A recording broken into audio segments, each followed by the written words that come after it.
Hello everyone, नमस्कार। विद्याधन classes में आप सभी का स्वागत है। आज हम बात कर रहे हैं शिक्षण सूत्र सीरीज में, जिसे हम तीसरे स्टेप पर बढ़ चुके हैं। तीसरा हमारा शिक्षण सूत्र है सुगम से कठिन की ओर या इजी टू डिफिकल्ट। इसके पहले हमने 2 सूत्रों को कवर कर लिया है। इसी तरीके से हम जो है सारे सूत्रों को कवर कर लेंगे। फिर अगली कड़ी में हम टीचिंग स्किल्स को या टीचिंग मैथड्स को लेंगे। तो शिक्षण सूत्र में जो तीसरा हमारा शिक्षण सूत्र है सुगम से कठिन की ओर, सिमिलर है आपका सिंपल टू कॉम्प्लेक्स के। तो चलिए शुरू करते हैं।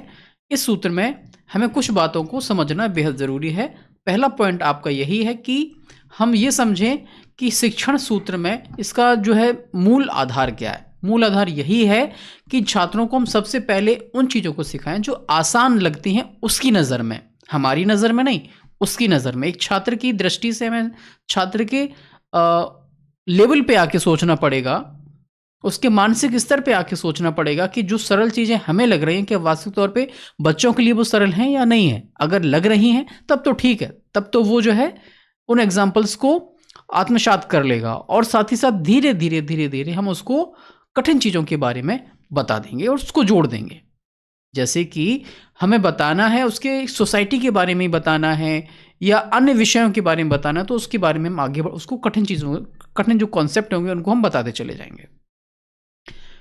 सबसे पहले हमें क्या करना होगा, प्रारंभिक कठिनाई का प्रभाव समझना होगा। यदि शुरुआत में ही कठिन प्रश्न पढ़ाए जाएं उसको, तो ऐसी स्थिति में क्या होगा, बच्चे का मन नहीं लगेगा और बच्चा विषय से बिल्कुल दूर हो जाएगा।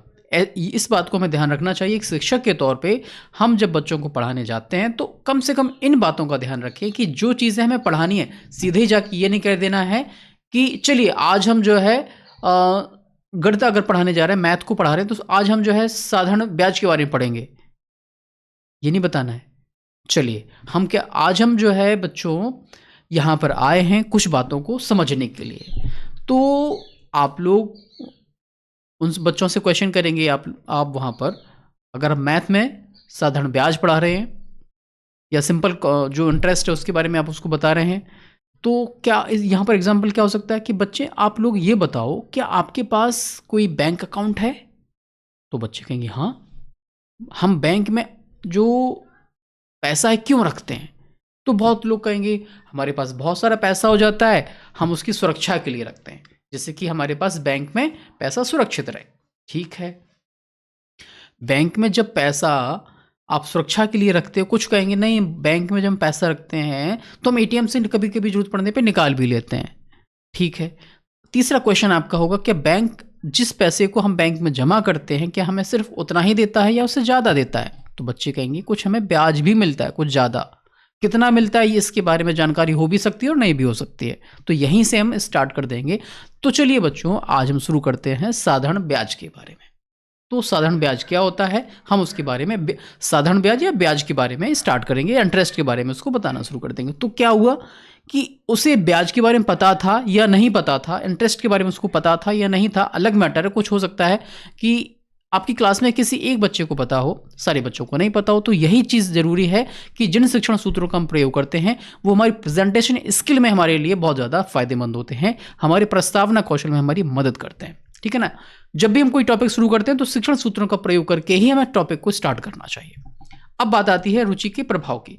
कठिन विषय वस्तु को धीरे धीरे छात्रों की उस विषय के प्रति रुचि पूरी तरह से समाप्त हो जाती है। इस बात का ध्यान रखना है कि अगर पहले ही जाके हम ये बता देंगे चलो बच्चों आज हम बढ़ते हैं ब्याज के बारे में, इंटरेस्ट के बारे में, अरे ये बच्चे कहेंगे सिर पकड़ लेंगे, भैया कहाँ से ये ब्याज की बात आ गई, इंटरेस्ट की बात आ गई, हमारे पल्ले तो पढ़ने वाला नहीं है, अब मुझे नहीं पढ़ना।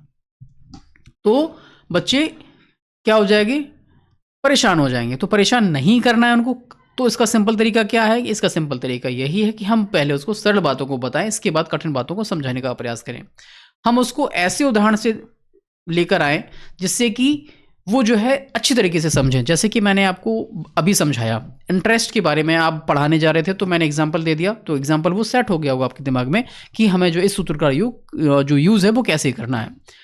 तो अगर सामाजिक अध्ययन के शिक्षक को सबसे पहले छात्रों को उनके स्थानीय वातावरण की विशेषताओं और वहाँ के लोगों के जीवन के बारे में बताना चाहिए। यदि हम उसके प्रादेशिक या राज्य के बारे में उसको समझाने जा रहे हैं, हमारा टॉपिक अगर है कि राज्य के लोगों का या स्पेसिफिक किसी राज्य के लोगों का जो जीवन है वो कैसे अपना यापन करते हैं या उसका वातावरण कैसा है, तो उसके लिए ज़रूरी हो जाता है कि स्थानीय वातावरण को समझाएं। हम उससे पूछ सकते हैं कि आप बच्चों आप लोग कहाँ रहते हैं, तो भाई वो कहेंगे भाई मैं अपने स्टेट के बारे में बताएंगे, अपने जो है क्षेत्र के बारे में बताएंगे, क्षेत्रीय या अपने स्थानीय स्तर की जिस जगह वो रहते हैं तो उसके बारे में बताएंगे। वहाँ कौन कौन रहता है, वहाँ पर क्या क्या है, तो वो बताएंगे। आपके उसमें जो है पोस्ट ऑफिस भी है, बैंक भी है, वहाँ पर अच्छे आवागमन की सुविधा के लिए सड़कें भी हैं, पानी की सुविधा है, सारी सुविधाएं हैं। तो इसी तरीके से धीरे धीरे हम उसको मोल्ड करेंगे प्रादेशिक स्तर पे जाके। तो एक प्रदेश में क्या क्या होना चाहिए, तो बड़े बड़े कॉम्प्लेक्स होते हैं, तो कॉम्प्लेक्स तो गांव स्तर पे होंगे नहीं। बड़े बड़े जो है मॉल होते हैं, बड़े बड़े जो है हॉस्पिटल्स होते हैं, बड़े बड़े यूनिवर्सिटीज़ होती हैं। तो इस तरीके से हमें समझाना होगा कि सबसे पहले छोटी चीज़ें बताएंगे उसको, फिर जो है बड़ी चीज़ों की तरफ हम उसको मोल्ड करेंगे। ये होता है आपका सिंपल टू कॉम्प्लेक्स। तो आशा है कि आज की इस वीडियो में हम शिक्षण सूत्र जो कि सिंपल टू कॉम्प्लेक्स था आपको समझ में आया होगा। आशा है कि ये जो टॉपिक है वो आपको समझ में भी आ रहे होंगे। इसी तरीके से धीरे धीरे छोटे छोटे टॉपिक्स को हम कवर करते जाएंगे और आपके लिए जो भी इंपॉर्टेंट टॉपिक्स रहेंगे उन सबको हम कवर करेंगे। और मुझे पूरा विश्वास है ये सारी चीज़ें आपको समझ में आ रही होंगी। अगर समझ में आ रही हैं तो वीडियो को लाइक करें, चैनल को सब्सक्राइब करें, बेल आइकन को प्रेस करना ना भूलिए, क्योंकि जब भी मैं कोई नई वीडियो अपलोड करूंगा तो उसका नोटिफिकेशन आपको मिल जाएगा। चलिए नमस्कार, मिलते हैं अगली वीडियो में, तब तक के लिए नमस्कार, जय हिंद।